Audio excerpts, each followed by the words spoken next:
just so that we are in one accord, my phone is recalibrated. 130 degrees east is in that direction. So when we close in prayer, we will be closing and praying in that direction there, a 45-degree angle over there. All right, very good. Now, the teaching today, I want you to put this down as a notation for a topical point. Your free question mark dash will. It's a play on words, simply your free will, but your free question mark, it's a big question mark if you're free or not, dash will.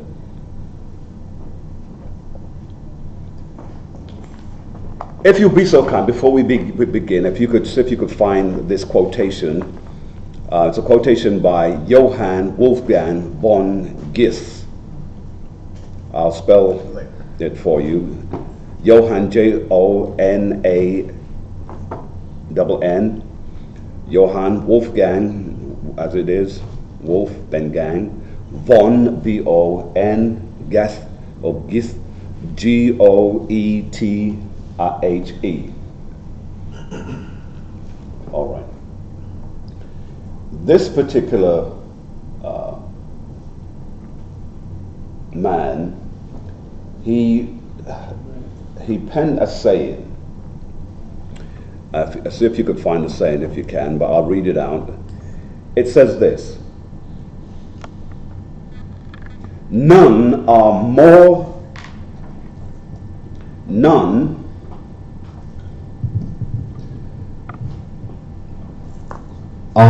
hopelessly enslaved than those who falsely believe they are free. That's a saying that he wrote. Let me repeat it. None are more hopelessly enslaved than those who falsely believe they are free. That is the oxymoron.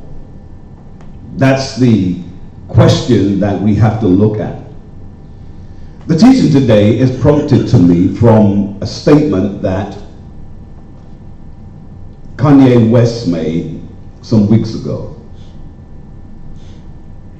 As brilliant as I think he is as a gifted musician, I think he's a horse's behind. Yes. In some of the things that he says that puts our people 10 steps backwards. And to some degree, he doesn't even realize that some of the things he says, they are codified. And sadly, that such a young man who has such a great audience of people that he reaches throughout the world and affects. There are young men and women throughout this globe that he reaches and affects them. That then you get up and you say, slavery was a choice. Was it a choice when my great-great-great-great-great-grandmother and father were taken from their country and beaten and put on ships as cargo, branded, had their name taken away from them, their heritage destroyed, their language removed? Was that a choice? You are a moron. And that, to me, is the foolishness of this young man's rant. Pick up a book sometime, Kanye, and read for maybe an hour or two, and maybe you'll get some knowledge. Now, that's the end of my newsflash to him. Back to the lesson. This man quoted that. Read it for me, officer, again. None are more hopelessly enslaved than those who falsely believe they are free. They are free. It's a false illusion to believe that you are free in a society, and especially if you are still in the land of your oppressors. It's a falsity. If we then were to examine where and what has made us still slaves, let's clear that and let's look at birth certificate. Let's see what's all that about. Birth certificate. Now, the birth certificate, if you could read to me what it means, first of all, and then we'll dig a little bit deeper. It says the birth certificate is a vital record that documents the birth of a child. The term birth certificate can refer to either the original document certifying the circumstances of the birth or to a certified copy or representation of the ensuing registration of that birth. Depending on the jurisdiction, a record of birth might or might not contain verification of the event by such as midwife or doctor. All right. So birth certificate. Now, here's the thing, ladies and gentlemen. When you look at it like that, on what we call a cursory look at the surface level, you get a civilized rendering of what it's about. But if we were to take a look and go deeper, let's type in, if you please, the truth about birth certificate. The truth about birth certificate. Let's see what that pulls up. All right. Let's see if we can pull some information from that. That seems like it's a video. Is there any written information that we can go with? Because I think we may be infringing if we go. Jump all the way down to fact check. And let's see what that comes up with.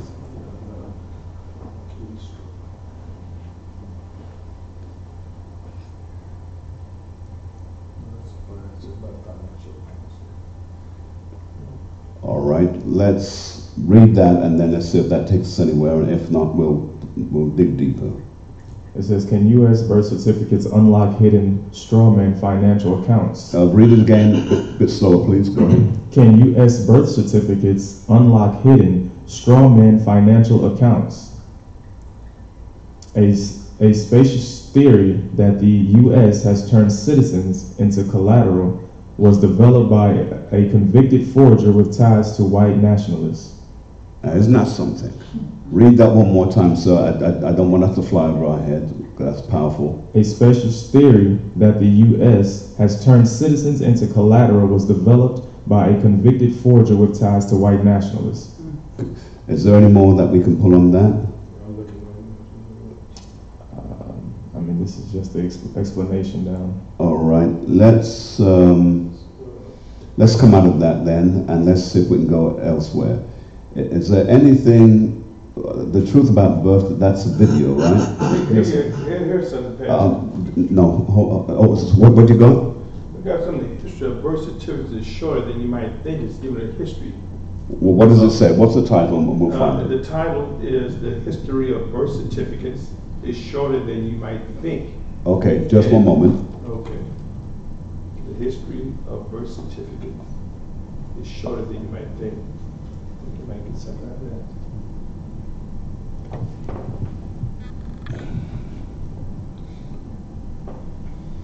All right, let's see if that's given us any bones to work with.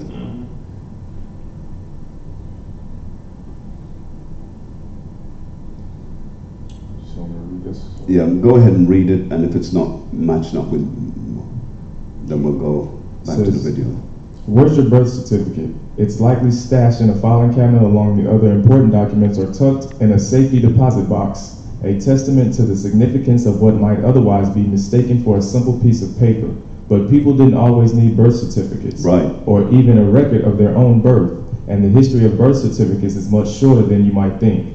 For centuries, births and deaths were documented in church records, not government ones. Correct. And early attempts in America to get the government involved in recording births stalled.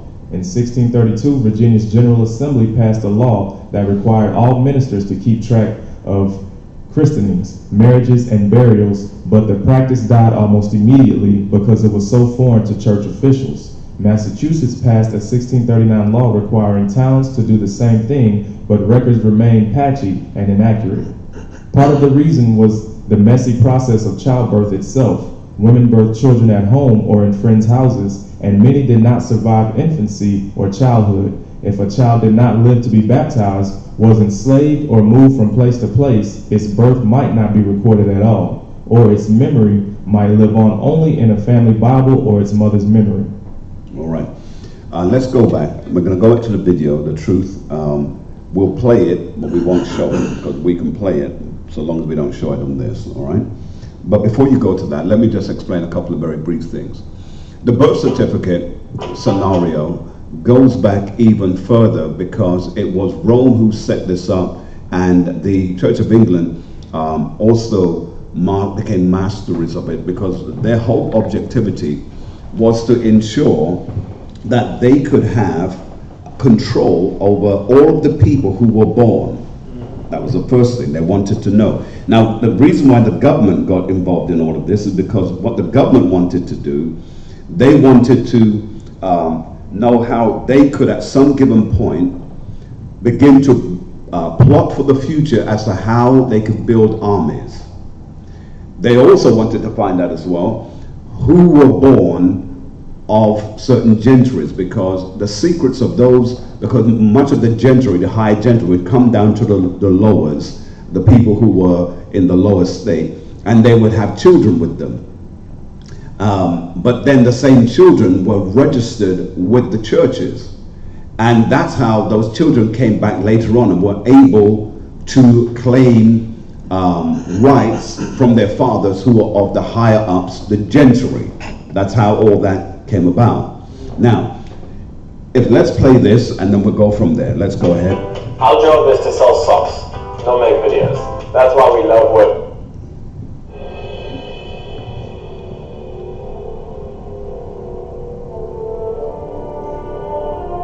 Is this a long video?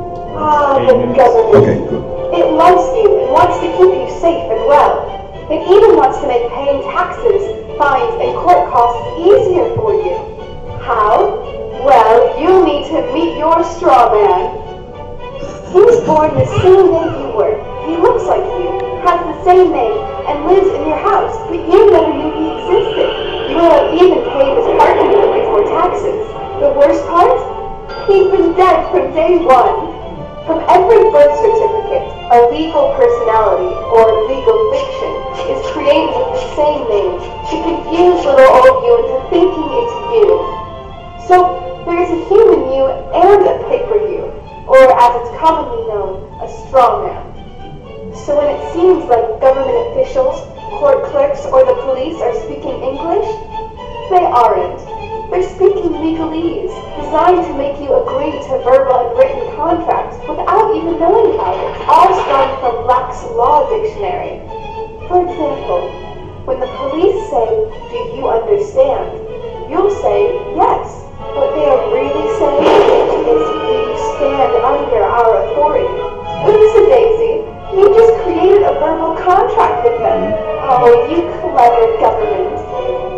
Do you know that whenever you register something, you are handing over title to the person you register it with? That's right. Whenever you register something with the government, they assume it belongs to them. Register your car? Super!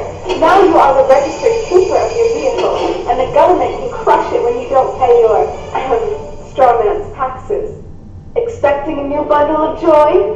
Well then you need to register your little darling with a birth certificate. Then they can start the process all over again and create a new straw man for your little one. Isn't that great? So when Junior grows up, he'll be able to generate revenue just like you have. When you notify on your baby by signing the birth certificate, your child becomes a ward of state. And if the government doesn't like what you're doing, they'll assume it's okay to take the child away or make new rules for things they don't like. Not enough school? Smacking your child? Shouting too loudly? And it's off to social services for the little one.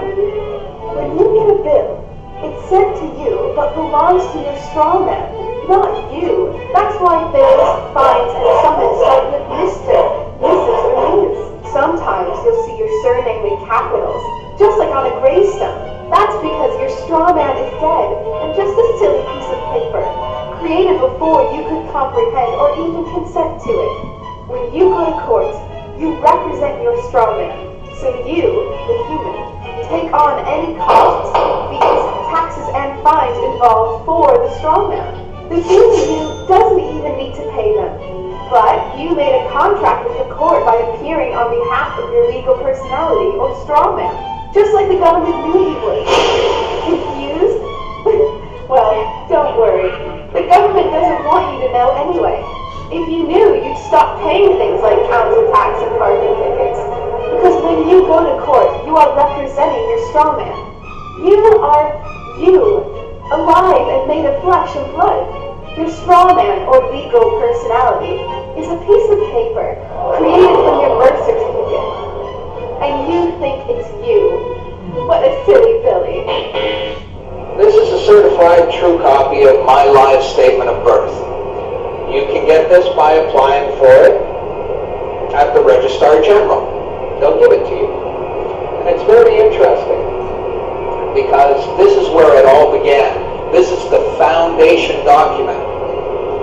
All identification is generated from this document. And so if the foundation document is no good, anything that's made from it is no good. That means driver's licenses, health cards, everything. Now what they did here, this is exactly what he meant when he said, soon every American will be required to register their biological property. Now your parents didn't realize what they were doing when they filled this out. And these didn't exist before 1933. Birth records were recorded in scripture. And these only came into being in 1933 when they hatched this plan. They created a corporate fiction with a name just like yours. In doing this, they registered and monetized the spirit and soul of a living being. This denotes ownership. And when your parents were tricked into filling this out, they allowed your spirit and your soul to be monetized. Absolutely. And futures were sold on you. Now, this is my birth certificate. This is actually a share. See this green number? This A, I'm born in Canada. This is a Class A share. Now, this is called a cusp number, and all securities require a cusp number, and that's what this is. And you are held as collateral to secure the debt, which our government owes to international bankers. So you and me and all these people here are actually collateral, and we don't even own our lives. We are chattel, and we believe we're free. I made an application to the Registrar General, and I got my original social insurance application. Now, before they sent it to me, they put a little piece of paper over this before they photocopied it. Because my friend has his, and they didn't block this out, and when you hold it up, you see Bank of Canada. Right. It is said that the best slaves are the ones who don't know that they're enslaved. And we all have invisible chains on us, and we don't know it. Like truth. That you are a slave. Like everyone else, you were born into bondage. Born into a prison that you cannot smell, taste, or touch. A prison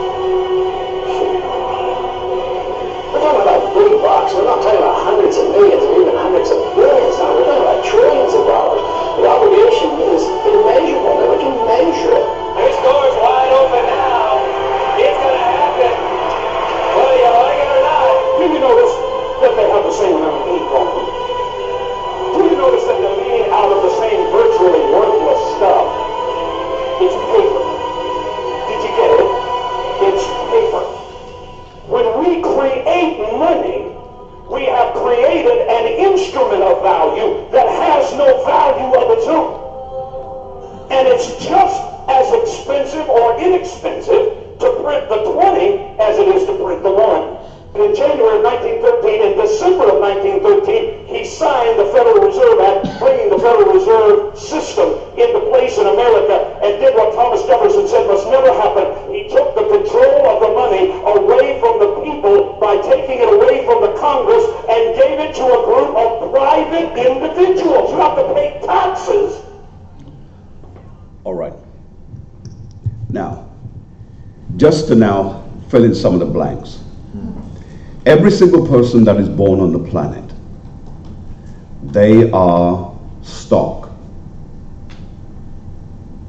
And I need you to really get that thought into your head. Every single person born on the planet, they are stock. Yes. That is why a country is able to borrow on itself, because the people, the so-called citizens of that country, they are part of the stock that is sold.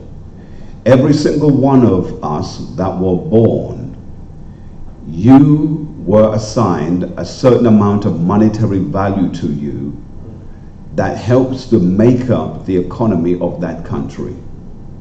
Wherever you're born, whatever country you're born in, they assign that to you. Now, they assign it to you, but you don't know it because it's your straw man who has that stock assigned to it, which is you. This is why they say your spirit man and all the rest of it is under ownership, and it's a fact. That is why your children, when you mess up and you find yourself in a political wrangling there in terms of this is my child, you don't have the right, they have every right, because the day that they were born and they were registered by way of birth. And here's the other clincher, because it's a double indemnity. You thought that, oh, it's just a birth certificate. But let's go to the next one, which is a social security number.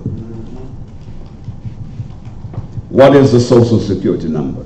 Remember, our people were naive. We take all this like it doesn't mean anything, but we don't know that we're being entrapped. Let's see if we can find some information on that. We won't go into too much detail, but let's see if we can find something. Let's read it.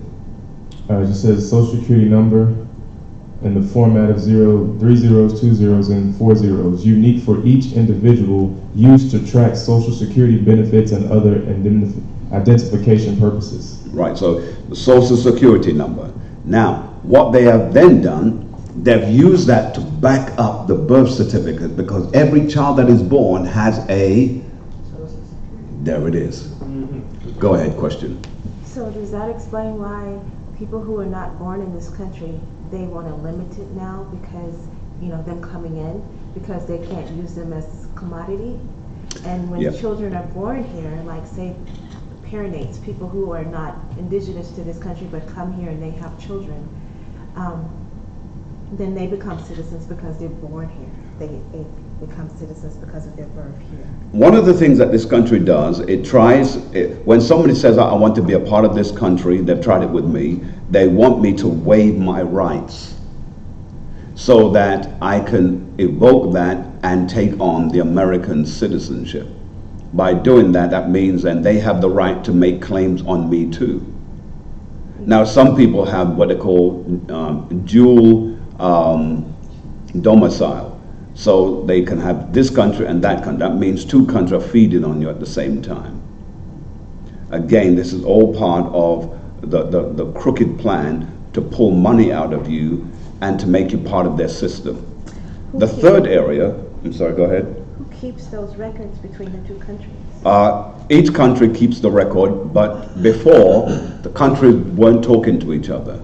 Today, countries talk to each other. How do they do that? Computers. So there's a constant dialogue going on between the computers of each country. That's why, look, let's just back up just a little bit. Back at there was an Olympics, I don't remember which one it was. It was one that was in China, I think with Beijing, where they came up with a software which was the first time that it was ever going to be used, and it was a face recognition. They were able, because with Olympics, like all football matches, it brings billions of dollars into a country, because prostitutes will fly from their country to go to wherever an Olympic is happening, or a football game, because they make hundreds of thousands of dollars. Yes. And it's just not prostitutes, but gangs and crime, all sorts of things gather into those sections because they're making money off of it. All right, here's the next thing that happens. Some of the individuals, the countries didn't want them there. So when they had this face recognition for the first time now, they were able to trail and find out who was in that country and post them so that the police were able to lock them down or send them back. That had never been happened before in the history of mankind. Never been happened. Once they saw how successful it was, I think it was in the Beijing or whatever it was, or Seoul, it might have been Seoul, by the way. Once they found that happened, the FBI, the CIA, all of them got on the bandwagon and used the same thing. That's why now you can't go through an airport system without somebody recognizing you. So now they can identify with everyone who comes in. Here's the thing. Even though the social security number and the birth certificate are enough, because it double identifies you, they brought up a third area, which who ever thought this would happen? A driver's license. Why would you need a driver's license to drive a car? Just think about it for a moment. Why? Because what? Just the way to make money. Years ago, nobody needed one. And they were driving cars, by the way, that was far more faster than the cars that we're driving today, because some of them, they were rockets. If you remember those new cars with a big long engine front, they were like rockets on the road. And people were driving them, didn't have a driver's license. But they saw a means of identifying and making money, and it's all about making money. So those are now the three areas. Those are the triune. And with that, and remember, everything about this system, it's about having some kind of godlike control over it. All right. Because I don't want to, maybe I would spend more time on it, but I want to get into the meat of the lesson. I want you to go, if you please, to Ecclesiastes chapter 7. Let's begin at verse 1. Let's begin to tie some scripture with some of the things that we've just seen today. We'll be coming back to the screen in a moment. All right. Ecclesiastes chapter 7 and 1, let's read. Ecclesiastes chapter 7 and verse 1. A good name is better than precious ointment. A what? A good name is better than precious ointment. A good name is better than what?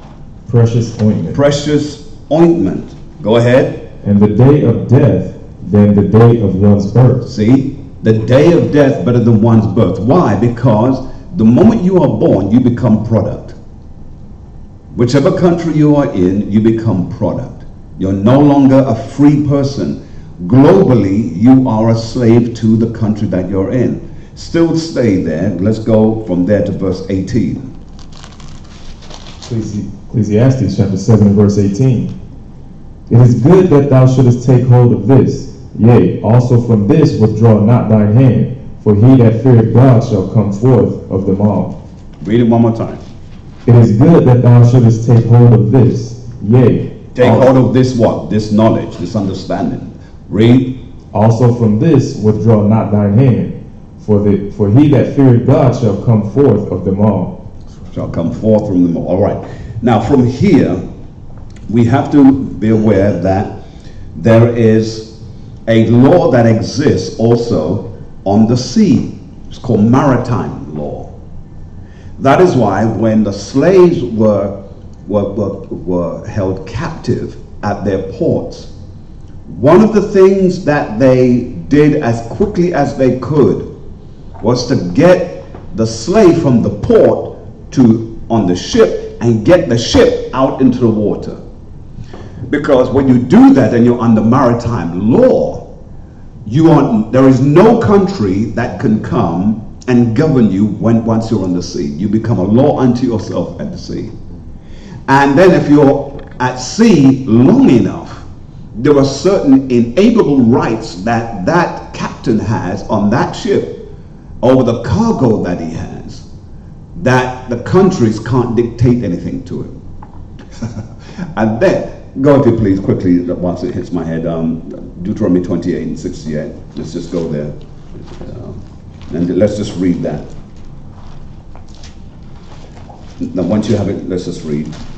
Deuteronomy chapter 28 and verse 68.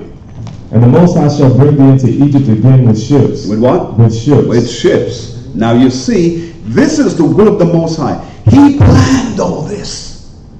It's, you have a choice to be a slave. Get out of here with that. He planned that we were going to be in slavery, and hook or by crook, whatever you did, you couldn't get out of it, because it was his intention to bring you into slavery, because we became a degenerate people. Our very spirit is horrible. We're like elter-skelter, 1 minute up, 1 minute down. Our spirit is just god-awful. But let's read it again from the top. And the Most High shall bring thee into Egypt again with ships. With what? With ships. With ship. Cargo, go ahead. By the way whereof I spake unto thee, thou shalt see it no more again, and there ye shall be sold unto your enemies. See, sold unto your enemies. Finish it for me. For bondmen and bondwomen, and no man shall buy you. No one has the military force or the finances to bring you out of what you're in. So then, when you're on the sea, the high seas, this is where they developed the term citizenship. Citizenship. So you're now at sea, in a ship, you become the citizens of that ship, and you're now going to be used in a certain way as cargo, that when we get you to the location, we can do with you as we choose. Isaiah 45:1, please. Make it 44. Let's read. Isaiah chapter 44 and verse 1. Yet now hear, O Jacob my servant, and Israel whom I have chosen. Israel, I have chosen you. Hear this. I've chosen you. Read. Thus saith the Most High that made thee, and formed thee from the womb, which will help thee. Fear not, O Jacob my servant, and thou Jeshurun, whom I have chosen. He said, thus saith the Most High, that I have made thee and formed thee from the womb. So he, the Most High, he's the one who holds and owns you, because he formed you. But man's trying to get in the position where he can say that because you were born here, you're under my citizenship, I can do with you as I choose. And then he says, fear not, O Jacob, my servant, and thou Jeshurun, whom I have chosen. I chose you. Read. For I will pour water upon him that is thirsty. Read. And floods upon the dry ground. Read. I will pour my spirit upon thy seed, and my blessing upon thine offspring. Continue on. And they shall spring up as among the grass. So even though we're going to be in places where they think by taking us away, there will be no chance of us ever spreading or becoming a nation again, au contraire. The word of the Lord let us know we're going to spring up like grass. Read verse 4 again, please. And they shall spring up as among the grass. Read. As willows by the watercourses. See, nothing can stop Israel from ever becoming the nation that it's going to become. We are just built that way. Read verse 5. One shall say, I am the Lord's, and another shall call himself by the name of Jacob. See, this is now where we're dealing with the subject matter of name recognition because of heritage. Because we will be so long in a land that we will no longer call ourselves by the names that we were. Secretly, what happened was, even though we were enslaved, we would pass on secretly the names of who we were to our children, and we kept on doing that. But what happened was, as time went on, the slave master made it so that the names that they were given, and through the teaching using the scriptures, they used that to forge our minds from ever remembering who we were and to accept the names that was given to us. And no more were we going to accept the name of who we are and who we belong to, which is the Most High God. Read it again from the top, verse 5. One shall say, I am the Lord's, and another shall call himself by the name of Jacob. Read. And another shall subscribe with his hand. Subscribe with his hand, read. Unto the Lord, and surname himself by the name of Israel. By the name of Israel. So from that, what we have done, we've come full circle to where now we come back to the understanding of recognizing who we are, and we're now trying to get ourselves into a name that identifies us as to who we are. That is why, and I don't want to go into the history of that, because some of our names like names like Stuart, you think that's a European name. It's not. It's a Hebrew name. It's from us. And you think the name Jacobite, the word Jacobite comes from the name Jacob. And so we think that some of those names, that has nothing to do with it. There's a lot of the names that has to do with us, because you see, some of us were in Europe or in England at those times, and we were not chased, but we were commanded to leave, and some of them put us on storage and took us to other islands, and we took those names with us. That's why some of our names is our names. They are our real family names. But again, the wittiness of our oppressors were to make us think that those names, it's not us, it's theirs. So some of the names was ours. Some of those names were ours. And I'm trying to kind of push this point home, because sometimes you don't quite understand. And I have to put my hand up. I was one of the critics, because you know, when our young women were having children, we were making up all these names, these strange names.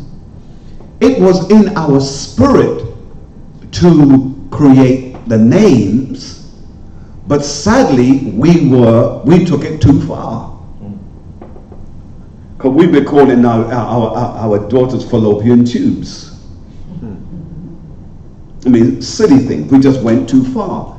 But it has been always in our people to find the name in our spirit and give those names to our children. That's why when you have a man or woman that has a name that is unusual, you have a name that is connected to your past.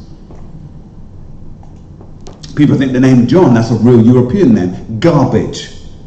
Johanna, or Johannes, whichever way you want to pronounce it, that's the name of John. Those are names that we have, but we've been told something different.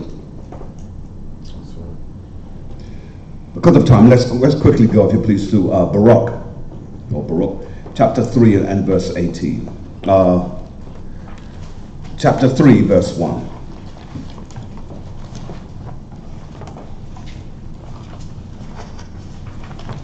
Chapter 3 and verse 1, let's read.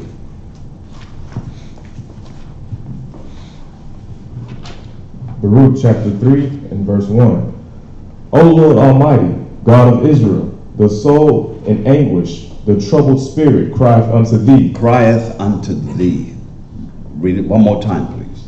O Lord Almighty, God of Israel, the soul in anguish, the troubled spirit crieth unto thee. Crieth unto thee. Verse 8.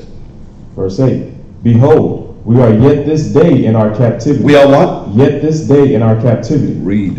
Where thou hast scattered us for a reproach and a curse, and to be subject to payments. See? But too quick.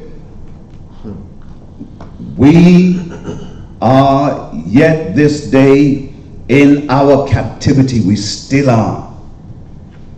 Where thou hast scattered us for a reproach and a curse, because we messed up royally. And to be subject to what? Payments. We became chattel. Read. According to all the iniquities of our fathers, which departed from the Lord our God. They departed, we pay. And the children always pay for the sins of their father. Always.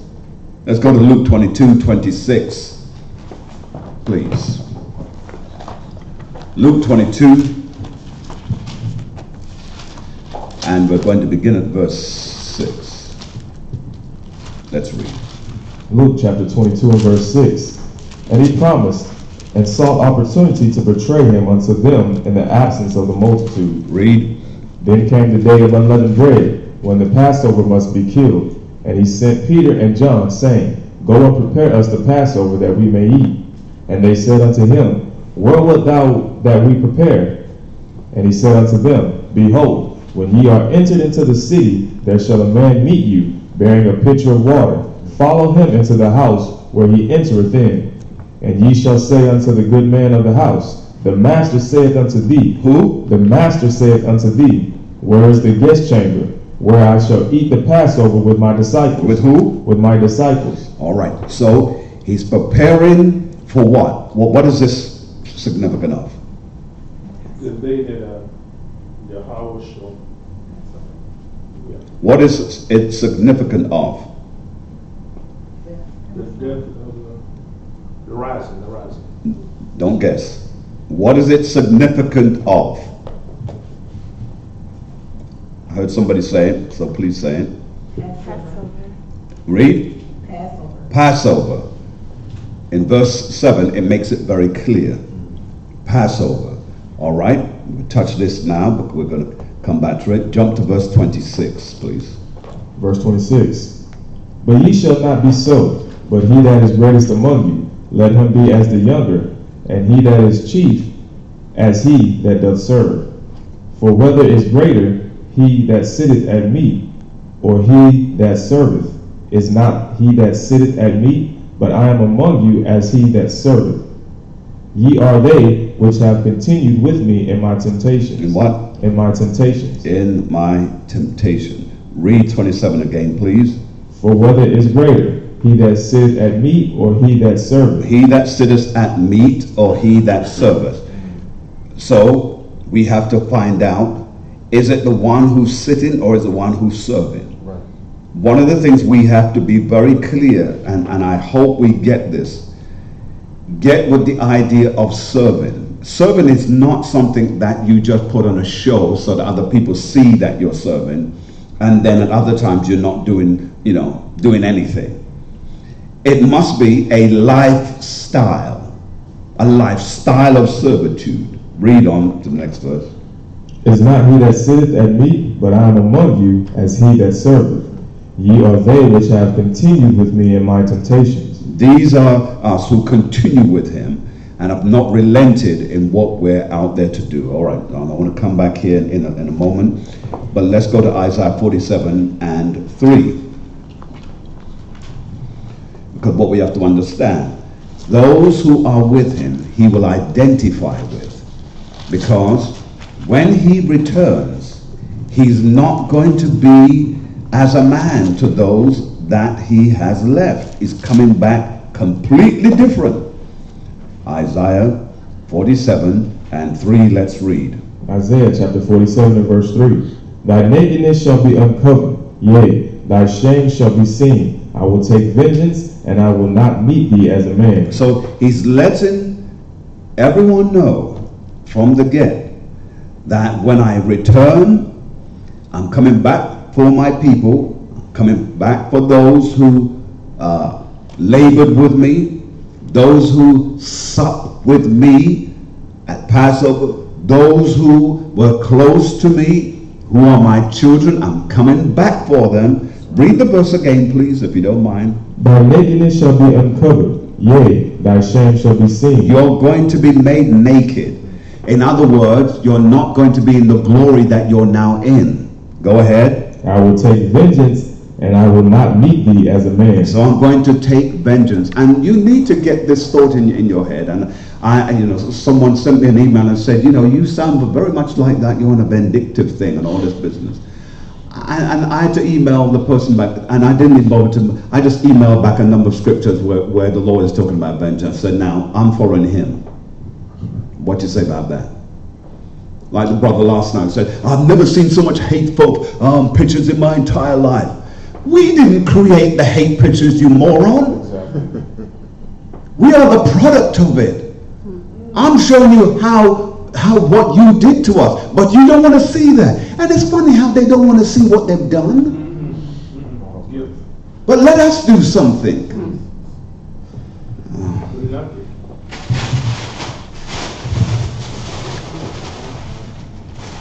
Bear with me.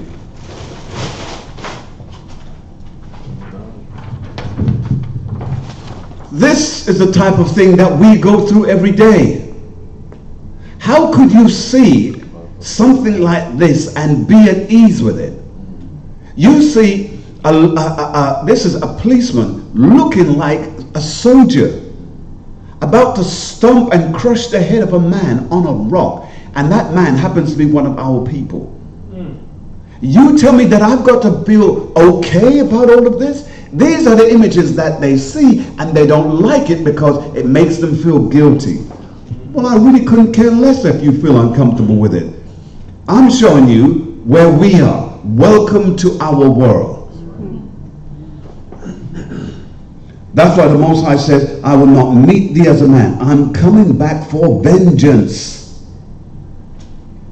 Now let's look at this subject matter called free will. Let's look into that a little bit more. The stupid remark of our brother Kanye West.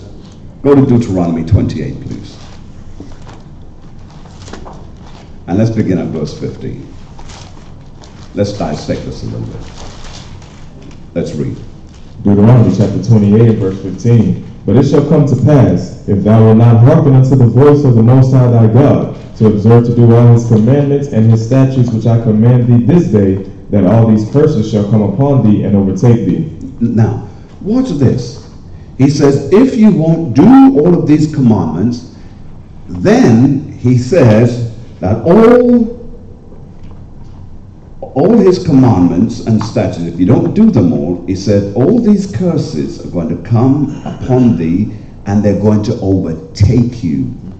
So then it seems to me like, because of our disobedience, the act of slavery is prophetic. It's prophecy. Go to 68. Let's read that again.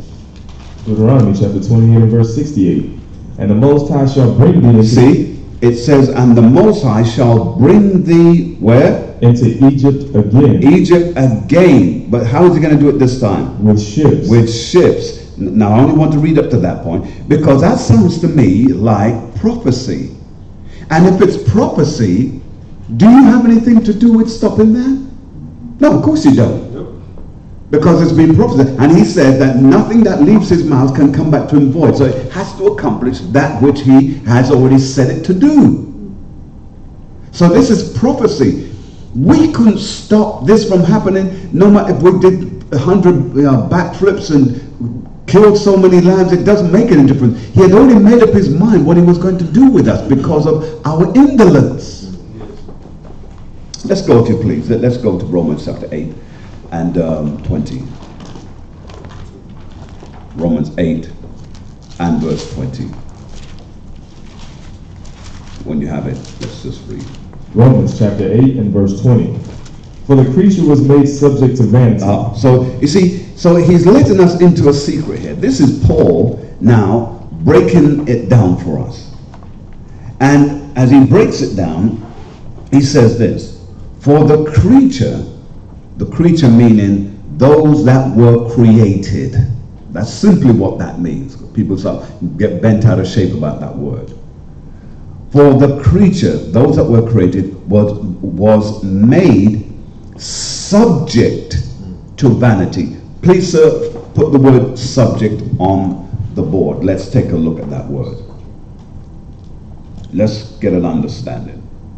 Subject. All right. Let's break it down. Go ahead. Subject, noun, a person or thing that is being discussed, described, or dealt with. Second definition, a branch of knowledge studied or taught in a school, college, or university. All right. So it tells us that a subject is a person or a thing that is being discussed or described or dealt with. So in this case, in our case, we are being dealt with. Now, let's go back and read Romans chapter 8 and 20 again. Romans chapter 8 and verse 20. For the creature was made subject to vanity. So we were dealt with to deal with vanity. Go ahead. Not willingly. See, so we weren't willing to do it. It wasn't our choice. We didn't have anything to do with it now. Not willingly. It wasn't my choice. I didn't want to be this type of fellow. I didn't want to have this nature. But he said, not willingly. Go ahead. But by reason of him who had subjected the same in hope. Now let's put the word up. So we got subject there. Let's find the word subjected. All right. Now let's look at that and see what that says.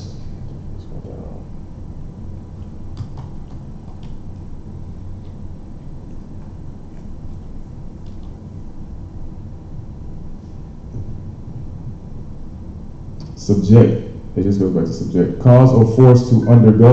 Let's read that again. Cause or force to Cause or force to undergo. To undergo. In other words, if you are caused or forced to do something, do you have anything to do with it?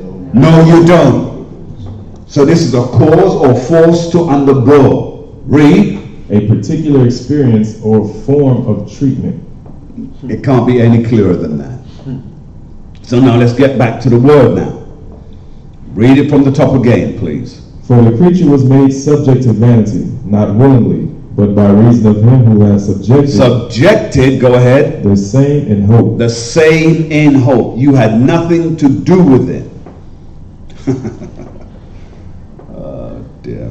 All right, let's find a precept for that and come on. Go to Psalms chapter 28, 82. Psalms 82. And there's a reason why we have to go through this. Now you're going to see. When you have it, let's read it. We're coming back to Romans after we've read it. Go ahead. Start at verse 1. Psalms 82 and verse 6. Psalms chapter 82 and verse 6. I have said, ye are gods, and all of you are children of the Most High. So it says, ye are gods. Why is it so important then that we go through what we go through, yet he says, ye are gods? He says that because in order for you to be truly God-like, and the word God that is using, by the way, the principal root meaning of it means judge, in case anyone's losing their mind on that subject. Because as a judge in the future, you have to be able and have experience to be able to experience both the good and the bad, the right and the wrong. You can't be God-like if you don't know the opposite side of what a coin is. Let's go back and read, if you please, Romans chapter 8 and 20. I want to drive that into your spirit. Let's read. Romans chapter 8 and verse 20. For the creature was made subject to vanity, not willingly, but by reason of him who has subjected the same in hope. The same in hope. Now, this is where it gets a little bit complicated for some of you, because some of you have been taught this that I'm about to say is impossible. Hebrews chapter 7 and 27.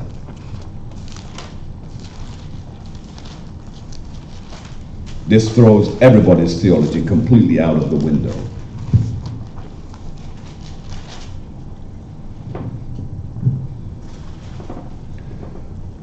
Let's read.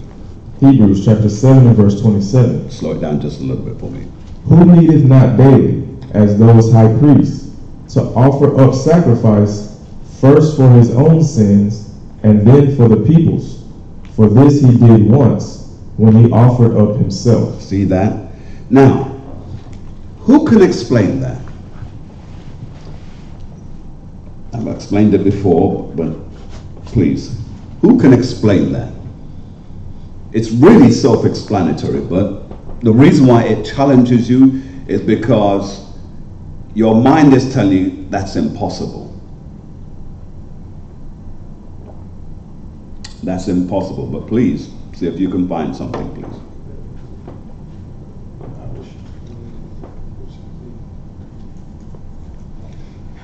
Who needeth continually, not daily. Didn't have to do it continually, daily. As though high priests, to offer up sacrifice. What did you say? He didn't need it. He offered his life. All right, so what do you say? That the high priest, they needed, who needed not daily of those high priests? Yahweh Shaddai needed, because first for his own, and then for the people. No, brother, Read it. No, you're on the right track, but read it slowly. Don't read it confusingly. Read it slowly. Read it again. Who needed not daily as those high priests, which means correct. Go on. Okay, to offer up sacrifice first for his own sins, and then for the people's. So who is it speaking about? First for his own sins, and then for his people. You're talking about Yahushua. No, the high priest who need daily, the high priest, to offer up sacrifice. For this he did once when he offered up himself. We're talking about Yahushua. All right. Because he offered up his life for us for the sins. Right, but then it says, but read it from the second clause where it says, first for his own sins. First for his own sins, but that's what we're confused because he didn't sin. All right. See, that's the point that I'm trying to get to. The priest did, okay. Because you've been taught that Yahushua didn't sin. Well, say again? I was saying he did as Solomon. Right. Now, he didn't sin as Yahushua, but he sinned as others. See, that's why it's messing you up right there. Okay. Right. Anyone else? Anyone else? No, yes. It wasn't. Go ahead. Daily sacrifices were required because basically we couldn't compensate for the sin volume that was occurring. Yep. Both for ourselves and previously, I guess, for Yahushua and Solomon. And so, but when Yahushua came and offered up himself, that satisfied the requirements for the redemption.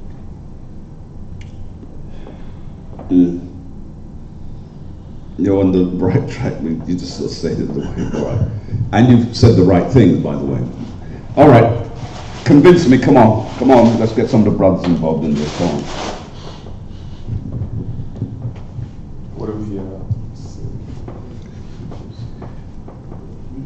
All right. Because of time. First for his own sins. What sins? Well, remember, there are certain clues. First, underline, his own sins. He's the first of many. He was, back in the time of the beginning, Adam. He was Adam. He was Adam. There was a transgression back then. Then there was a transgression later on as Solomon.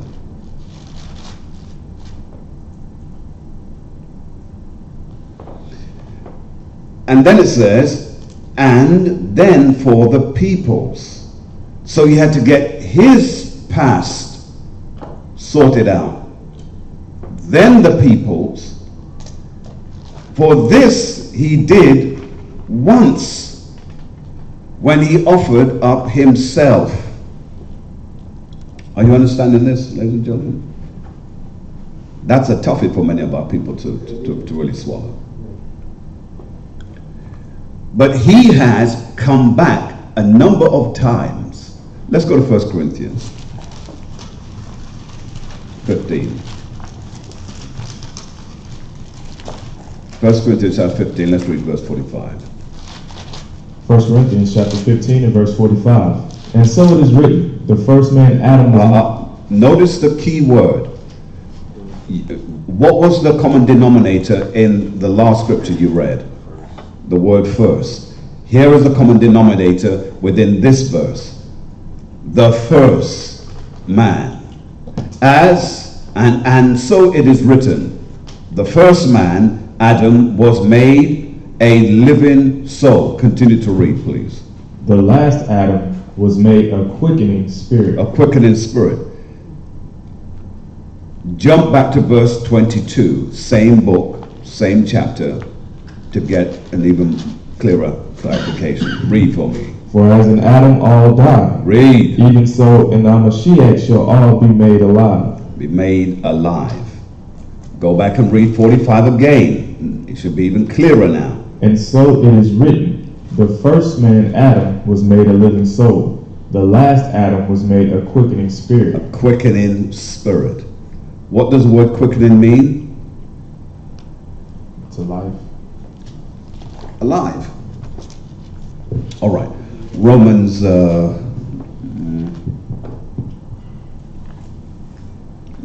let's go back to Romans chapter 8. Go back to Romans chapter 8. And let's read verse 20 again.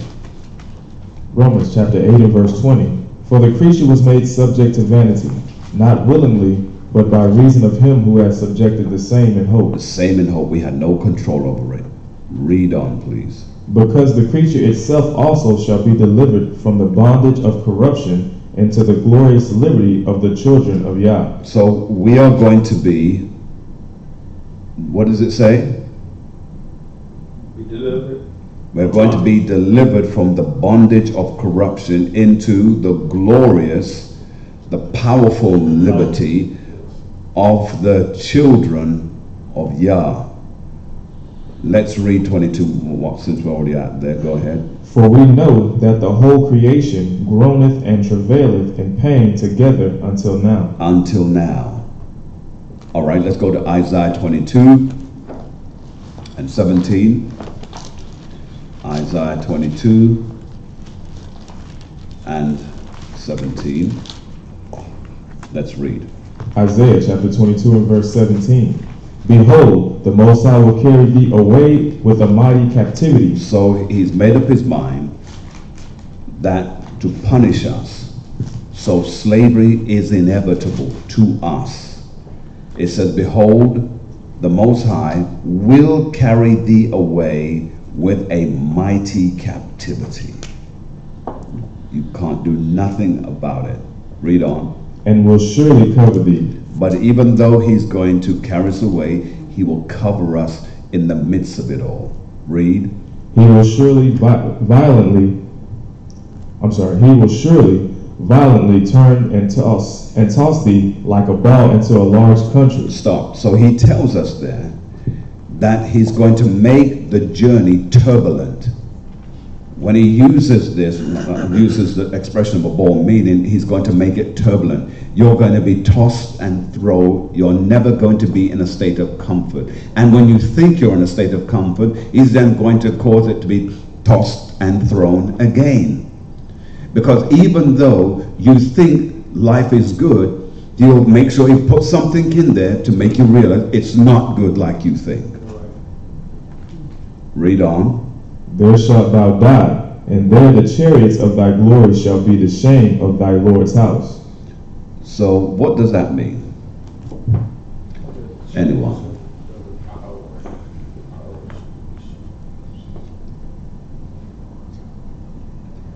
There thou shalt die, and there the chariots of thy glory shall be the shame of thy Lord's house.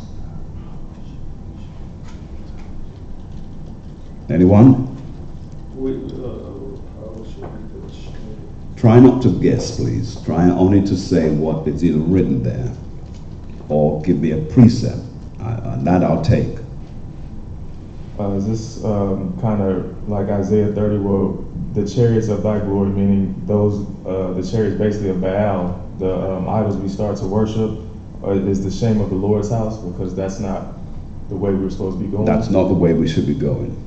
Let's go to Isaiah 55 and 11. Let's read from there. Isaiah chapter 55 and verse 11. So shall my word be that goeth forth out of my mouth. It shall not return unto me void. So it's impossible for whatever he says that we can escape it. Read on. But it shall accomplish that which I please, and it shall prosper in the thing whereto I sent it. So whatever it's going to do in terms of tearing us up, there is a prospering in that process. which we don't understand, because we're saying, how can he be prospering from us being torn up? And then you would say to yourself, how can he let some of the heinous things happen to his people happen? What type of God is that? Well, remember, the violentness that affects us is because he knows that in our nature we have to have that, because each time we come back, that nature has never been quelled. We're still acting the same foolishness as before. So it brings on the same pressure each time. Read that verse again. Let's complete it. Isaiah chapter 55 and verse 11. So shall my word be that goeth forth out of my mouth. It shall not return unto me void, but it shall accomplish that which I please, and it shall prosper in the thing whereto I sent it. Because this is the will of the Most High God. It is his will. Matthew chapter 6 and 10. Matthew chapter 6 and 10.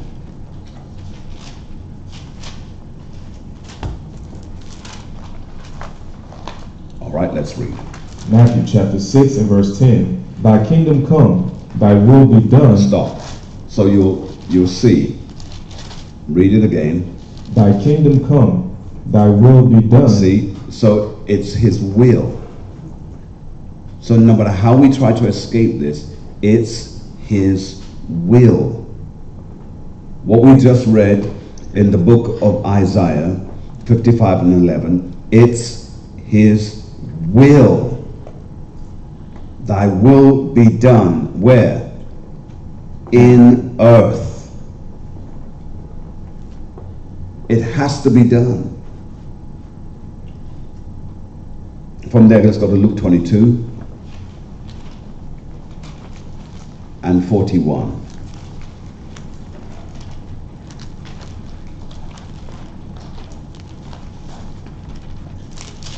Let's read. Luke chapter 22 and verse 41. And he was withdrawn from them about a stone's cast, and kneeled down and prayed, saying, Father, if thou be willing. Stop. Even Yahushua here is look, he's about to go through one of the worst ordeals that a human body and mentality could go through. And he's afraid. And he's about a stone's throw. In other words, he's maybe 50 yards up. And he says, and he's praying there, and he's opening himself up to his Father. And read 42 again. Read. Saying, Father, if thou be willing. Stop, comma. If thou be willing, in other words, if you could see a way to just let me out of this situation. And this is why, and this is what makes him different to us. He was obedient to go through the mess that he had to go through to make himself better. He didn't, like us, we want an easy ride. He tried, Father, if you could see a way. But much of the slavery and the things we've gone through, many of us have prayed. Our people prayed so hard, they would sing great songs. Because back in the days when they were cutting the cane, picking the cotton, the Most High would give them hope. How did he do that? He sent his chariots to appear to them. And they saw the chariots as they were cutting the corn and picking the cotton. And they would make up songs. Swing low, sweet chariot, coming forth to carry us home. Now, if you think that this is for all nations, why did he appear to us that we have a song about it? Like his brother last night, it was saying, it would be so bombastic. He was saying, well, he's coming back for us all, to save us all, and blah, blah, blah. I said, not to save you, my friend. You are not going to be saved, and you're not going to make it. And he said, then which is my heaven? This is your heaven right now.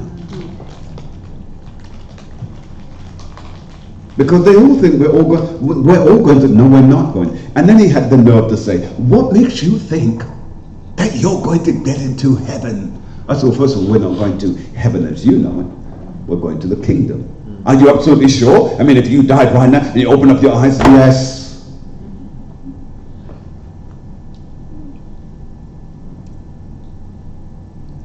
We have a hope that we cherish not in vain. So let's go back and read this now. Verse 42, saying, Father, if thou be willing, remove this cup from me. Nevertheless, not my will. Not what? Not my will. So we see willing and not my will, but thine be done. Thy will be done. Blessed be the name of the Most High. Jeremiah 10.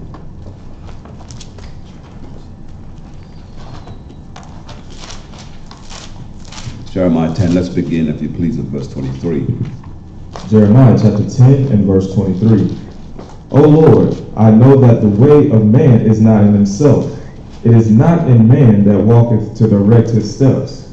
O Lord, correct me, but with judgment, not in thine anger, lest thou bring me to nothing. Let's stop. So you see then, he says, O Lord, I know that the way of man is not in himself.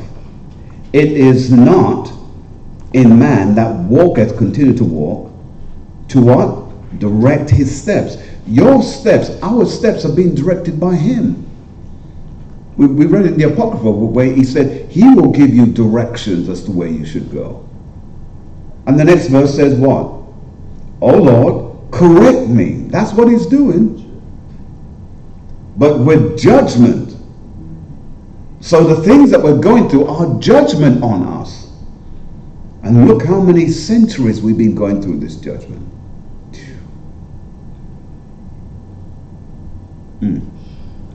Not in thine anger, lest thou bring me to nothing. In other words, ease up just a little bit, Lord, because there will be nothing left of me if you continue with this pressure here.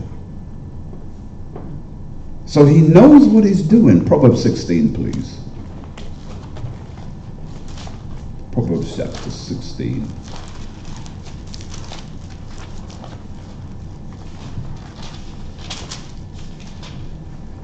And let's begin at verse 9. Proverbs chapter 16 and verse 9. A man's heart deviseth his way. A man's heart does what? Deviseth his way. His spirit, his thoughts, deviseth his way. Read. But the Most High directed his steps. See that? It's he who directs his steps. In the book of Psalms it says that he orders his steps. Read that one more time. I like that. A man's heart deviseth his way, but the Most High directed his steps. The Most High directed his step. Still stay in there. Let's prove that point even the more. Let's go to chapter 20, and let's read verse 24. Proverbs chapter 20 and verse 24. Man's goings are of the Most High. How can a man then understand his own way? See? So how do you understand why you're doing what you're doing? Because he said, man's goings are of the Most High. You thought you were doing that because you wanted to do that. And this is why sometimes when I'm asked a question, when people ask me the question, I'm not sure if I should do this or do that. The only reason why I kind of hesitate just a little bit is because, read this again, read it for me please. Man's goings are of the Most High. If you are in the will of the Most High God, if you're in his will, he said man's goings are of the Most High. And then it says, read sir. How can a man then understand his own way? So how can you understand where I'm going? I'm doing this. I thought it was me. It had nothing to do with you. The Most High is the one who's guiding you. That's why it throws this garbage out the window where people say, well, it's I have the right, I have free will. You got no free will. You got no free will. You do what you do because he's guiding you that way. He knows why he's guiding, because he knows if you went the other way, and for some of us, he has to let us go a certain way because what he's trying to do, Our nature is that we're so stubborn and stiff-necked, he has to break us. Break that nature. Break that spirit. Or put you in a position where you're going to lean on him more. And our nature is, we want it the easy way. No easy for you. Because one day you are going to live and reign like gods, like judges. So you better get it together here and now.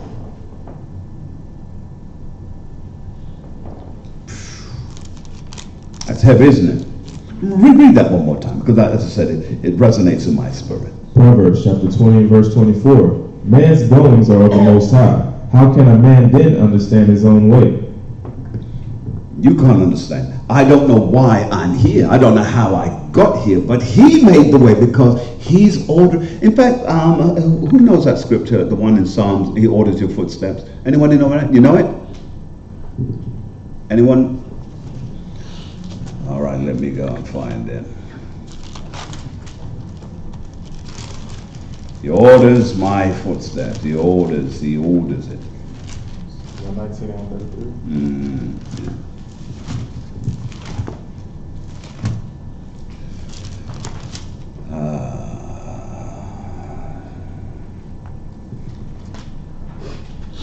What did you say, sir? Is it the 119 and 133? Yeah, let's check that out. Psalms 119 and verse 133. Order my steps in thy word, and let not any iniquity have dominion over me. Yeah, that's a good one. That's not that one. In fact, this is what it says. The steps of a good man are ordered by the Lord. That's how it is quoted. Steps of a good man are ordered by the Lord. That's what 133. No. 37. What is it? 37. 37. What did we just read from you that you gave us? 119 and 133. And 133, right. So it's 37. All right, go ahead.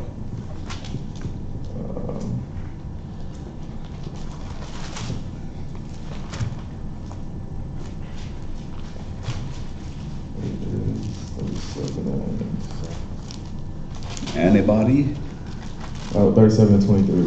All right, let's go. Psalms chapter 37 and verse 23. The steps of a good man are ordered by the Most High. There it is. And he delighteth in his way. That's it.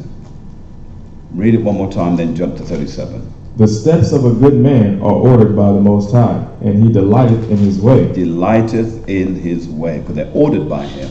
Read. Verse 37. Mark the perfect man, and behold the upright, for the end of that man is peace. It's peace. So when you let him order your footsteps, he's trying to bring you into becoming a perfect man. All right. Let's go to Hosea chapter 4. Hosea chapter 4 and verse 1.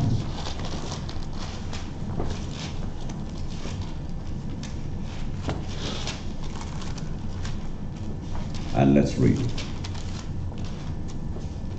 Hosea chapter 4 and verse 1.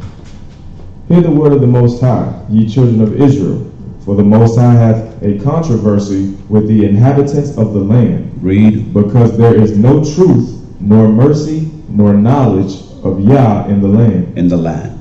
In our land, presently, read it again, there is no truth, there's no truth, nor mercy, no mercy, nor knowledge, no knowledge of Yah in the land. In the land. But let's read the next verse. By swearing and lying and killing and stealing and committing adultery, they break out, and blood toucheth blood. And blood does what? Toucheth blood. Touches blood. Now when it says blood touches blood, it's speaking about we kill our own. Read on. Therefore shall the land mourn, and every one that dwelleth therein shall languish, with the beasts of the field and with the fowls of heaven. Yea, the fishes of the sea also shall be taken away. So this is why we dealt with this on Thursday. That's why the whole earth has got to be eviscerated. because he has to burn everything away, because the sin that's in the air, in the land, he has to completely eviscerate it. All right, let's go to Deuteronomy 30 and 7. I'm not long to finish, so let's just not going to be long, so bear with me. 30 and 7. Let's read. Deuteronomy chapter 30 and verse 7. And the Most High thy God will put all these curses upon thine enemies and on them that hate thee, which persecuted thee. See? So all of the people who have brought us into slavery, taken away our freedom, he says, read it again, please. And the Most High thy God will put all these curses upon thine enemies, and on them that hate thee, which persecuted thee. Which persecute us. Let's see if we can pull a precept to that from Revelation chapter 12 and 10. That's something that just come to mind. Revelations chapter 12 and verse 10. And I heard a loud voice saying in heaven, Now is come salvation and strength, and the kingdom of our God, and the power of our Mashiach. For the accuser of our brethren For the accuser of our brethren is cast down, which accused them before our God day and night. Day and night. So when we go back now to Deuteronomy 30 and 7, read it again. Deuteronomy chapter 30 and verse 7. And the Most High thy God will put all these curses upon thine enemies, and on them that hate thee, which persecuted thee. Now you have to catch this, because we've been reading it, but maybe you just haven't caught it. And the Most High Yah will, not maybe, he will put all the curses that we have dealt with. In Deuteronomy chapter 28, 15 through 68, all those curses, he says, now I'm going to put them all on those that are your enemies. But I'm not just going to put on what you went through, I'm going to double it up. In fact, give me the one in Revelation about he's going to render unto them double. Revelations chapter 18 and verse 6. Reward her even as she rewarded you. So reward her even as she has rewarded you, read. And double unto her double according to her works. And she's going to get double according to what? According to her works. Her works. And the cup which she had filled to her double. And the cup that she has filled, go ahead. Fill to her double. Fill it double. Now let's go back to Deuteronomy 30 and 7. Read it again. Deuteronomy chapter 30 and verse 7. And the Most High thy God will put all these curses upon thine enemies. Upon our enemies. She's going to get double. Read. And on them that hate thee. And on them that hate thee, read. Which persecuted thee. Which persecuted us. They're going to get double for their trouble. Let's go to Psalms 83. Psalms 83. Now, let's see who are the ones that are going to get double. And let's see what's all that. It's a familiar chapter we've read many times, but let's read it again. Begin at verse 1. Psalms chapter 83 and verse 1. Keep not thy silence, O God, hold not thy peace, and be not still, O God. For lo, thine enemies make a tumult. For thine enemies, our enemies, read. And they that hate thee have lifted up the head. They have taken crafty counsel against thy people, and consulted against thy hidden ones. So our enemies have come together, and they've made crafty counsel. That crafty counsel is the beginning of their agreement to the slave trade. Slave trade. You can only trade if you have someone who is in agreement for you to trade with. So, and they have crafty counsel, and they did that with the hidden ones, that's us. And then verse 4, read it again. They have said, come and let us cut them off from being a nation, that the name of Israel may no more be in remembrance. No more be in remembrance. They are confederate in verse 5, but let's jump to verse 6. Read. Verse 6, the tabernacles of Edom. Edom is at the top of the list. And you will notice that they are the leading culprits. See? And then who comes next? And the Ishmaelites. They are the next group. The Arabs. The Arabs are the ones who have caused us great plague in our past history. Read. Of Moab. Moab, the Chinese. They don't like us. No. You know, they act like they like. They only like. Did you know when the Black Panther movie came out? Did you read the reports of what they said? They got tired of looking at the blacks. There's too many blacks that made them sick. It's just too much for them to look at a black. Any other reports? Did you read the reports? This is what they said. They said before the Black Panther movement or Black Panther movie, they said they saw blacks as being only good for rap and nothing else. They didn't see them as being people of progress or people with any sophistication. That's what they said. I mean, I looked at it, I watched the whole thing, because I just want to know what these people think about us. And that's what they said. They said, you know, blacks really, the only thing that blacks have, they have a little bit of swagger and they're good with things like that. But sophistication, they don't have that. When they saw the Black Panther movement, they said they made them see them in a different light. They saw them as people who were sophisticated and futuristic. Now, it took a movie for them to see that. You see? Now, let me say this to you. This is why we are in the problem that we're in. Because the world has a perception about us that is not true. Has anyone in here been to Africa? Yes. What part of Africa did you go to? East Africa, Ethiopia. Okay, East Africa. What part in East Africa? East Africa is a big place. Oh, I've been in Addis Ababa. Addis Ababa, okay. Addis Ababa. All right, and where did you go? Uganda, okay. Now, did you go to the city areas? Yes. All right. Now, when you go to Africa, the view that most people have is that Africa is a broken down mud hut type country. It's garbage. It's garbage. They've got cities there that with skyscrapers that you wonder what? They've got roads that look beautiful. Vehicles.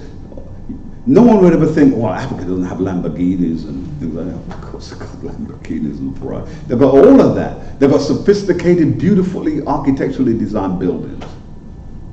But your media over here, your American media, don't show you that. Because they want you to see Africa always as this broken down, run down, poverty-stricken country. It's not that. There's a lot more sophistication and beauty there than you think. And shame on you if you only think that about that. Why? Because our people are still there. And our people are still building. We have this knowledge. Let's go back here. Read, if you please, verse 7. Verse 7. Gabal and Ammon. Gabal? Who's Gabal? Huh? Is that Rome? All right, and go on. And Ammon. Ammon, who are they? Japan. Go on. And Amalek. Who are they? Probably Esau. That's part of Esau. That's the so-called Jewish that the Khazars. Go on. The Philistines with the inhabitants of Tyre. Who are the Philistines? Read. With the inhabitants of Tyre. Who are they? Africa. African again. Go on. Assur. Who are they? Africans. No. Assyrians. All right, good. Make sure you put a note in your book on that. The Hargitese, it says here, is a term used to describe early Arab conquerors. Not now. Oh, okay. All right. Let's move on. Because of time, I want to get this finished. All right, so let's go to Jeremiah 30 and 15, please.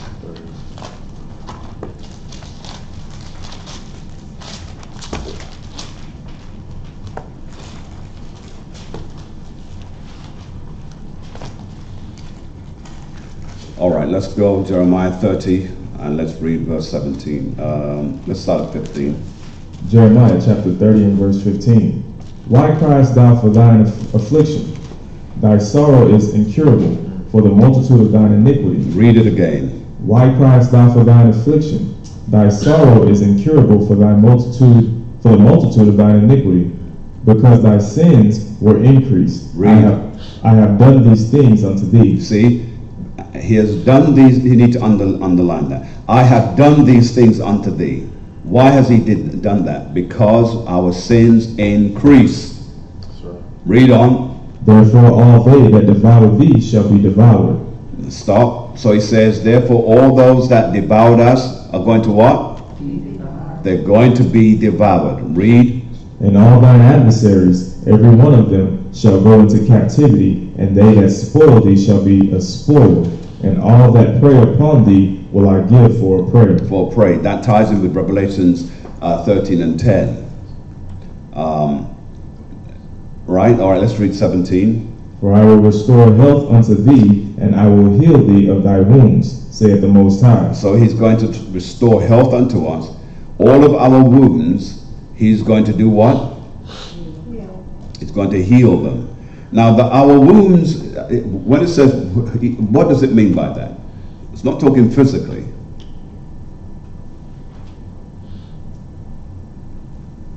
Our wounds.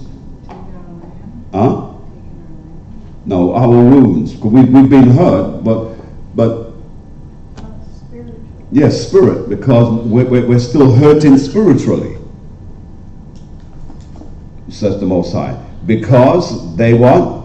They call thee an outcast, saying, This is Zion, whom no man seeketh after. Seeketh after. Let's go to Psalms 2. Psalms chapter 2.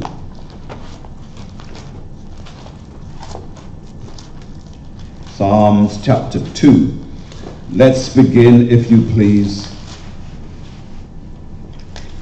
Okay. 7. Psalms chapter 2 and verse 7. I will declare thee decree. The Most High hath said unto me, Thou art my son. This day have I begotten thee. Read. Ask of me, and I shall give thee the heathen for thine inheritance, and the uttermost parts of the earth for thy possession. So, let's understand this. He says he's going to give us the heathen as our possession. What does that mean, ladies and gentlemen? Own it. We're going to own them. But read verse 8 again. Read it again, please. Ask of me, and I shall give thee the heathen for thine inheritance, and the uttermost parts of the earth for thy possession. Right. So, back up. Read verse 7 again. I will declare the decree. The Most High hath said unto me, Thou art my son. Thou art my son. Read. This day have I begotten thee. This day have I begotten thee. So, who's his son? Israel. So, he says, You're my son. This day I have begotten thee. Verse 8 says what? Ask me what? And I shall give thee the heathen for thine inheritance. For thine inheritance. Read on. And the uttermost parts of the earth for thy possession. For thy possession. Now, once he has given you the heathen as your possession, next verse, verse 9 tells us what? Thou shalt break them with the rod. All right, stop right there. What does that mean? You gonna put them in irons? No. Read what it says. What does it say? Thou shalt break them with a rod of iron. So it says, what are we going to do? Beat them. Beat them, kill them. We're going to break them with rods of iron. Read. Thou shalt dash them in pieces like a potter's vessel. Now, some people have trouble with that.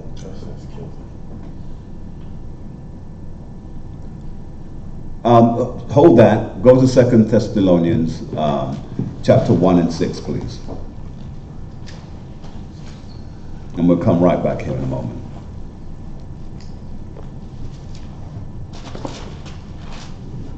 Let's read. 2 Thessalonians chapter 1 and verse 6. Seeing it is a righteous thing with Yah to recompense tribulation to them that trouble you. So he said this is a righteous thing that you're doing. It's a righteous act.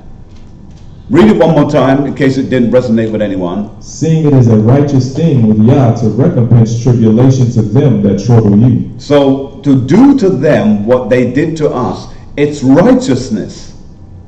So for anyone who's say, well, what kind of God is it? Well, first of all, he's a God of vengeance. Let's make that very clear. That's right. Now let's read what it says back in Psalms chapter 2 and 9. Psalms chapter 2 and verse 9. Thou shalt break them with the rod of iron. Thou shalt dash them in pieces like a potter's vessel. So we see here that the Most High, and believe it or not, Yahushua is going to be the first to own slaves. That's right. Why do you think that is?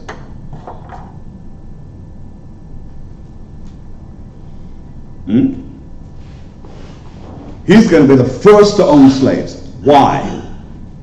Why is he going to do that? What's the purpose with him owning slaves? Him going to own some slaves. What does our Lord got to do with owning slaves? Everything. Why, ladies and gentlemen? So it'll be like the example for us. He's going to be what, ma'am? Be the example. He's going to be an example, exactly. Because you see, here's the thing. The slaves that he's going to own are going to be those who are the higher echelons. The Rothschilds, all of those high degree individuals in wealth. And he's going to own them, and he's going to demonstrate to us how they should be treated. I don't know. We're not there yet, and I have no idea. But he's going to show us that these people are not worth the air that they're breathing. And that's why he says, thou shalt break them with iron, or with rods of iron, and thou shalt dash them in pieces like a potter's vessel. That sounds seriously OTT. You use that expression, right? Over the top. Yes, sir. Good. So from here, let's go, if you please, to Romans chapter 8 and 17. I want to go one more scripture, then we're done. Romans 8 and 17, let's read. Romans chapter 8 and verse 17. And if children, then heirs, heirs of Yah, and joint heirs with the Mashiach, if so be that we suffer with him, that we may be also glorified together. Now, the reason why I brought that verse up, because somebody said, well, the scripture doesn't say that he's going. Well, you're just reading it there. Let's read it again. And if children, then heirs. And if we're children, then we're heirs. We inherit what he has. Read. Heirs of Yah, and joint heirs with the Mashiach. And joint heirs with the Mashiach. If so be that we suffer with him, that we may be also glorified together. Glorified. But so you see then, he's going to be the first to do all of this, and we're just going to follow up suit. Jeremiah 30. And let's go back to it. Jeremiah 30 and 16. Let's go back there. And then let's read verse 16 again. Jeremiah chapter 30 and verse 16. Therefore all they that devour thee shall be devoured, and all thine adversaries, every one of them, shall go into captivity. And they that spoil thee shall be a spoil, and all that prey upon thee will I give for a prey. Let's read the next verse whilst we're out there. For I will restore health unto thee, and I will heal thee of thy wounds, saith the Most High, because they call thee an outcast, saying, This is Zion, whom no man seeketh after. All right, last scripture, Isaiah 33 and 18. Let's read. Isaiah chapter 33 verse 18. Thine heart shall meditate terror, Where is the scribe? Where is the receiver? Where is he that counted the towers? Now, who understands that? It's quite self-explanatory. Who understands it?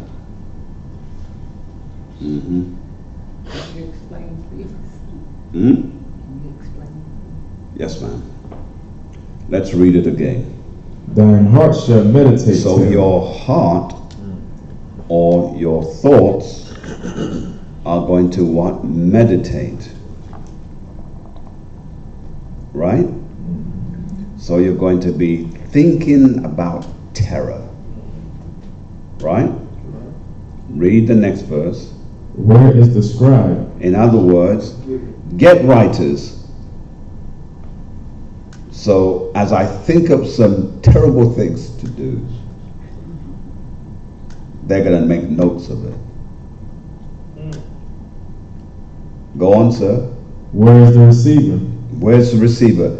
And then let's get the person who is going to be done to. Read. Where is he that counted the towers? Count at the towers. Those are already who have been in prison. In other words,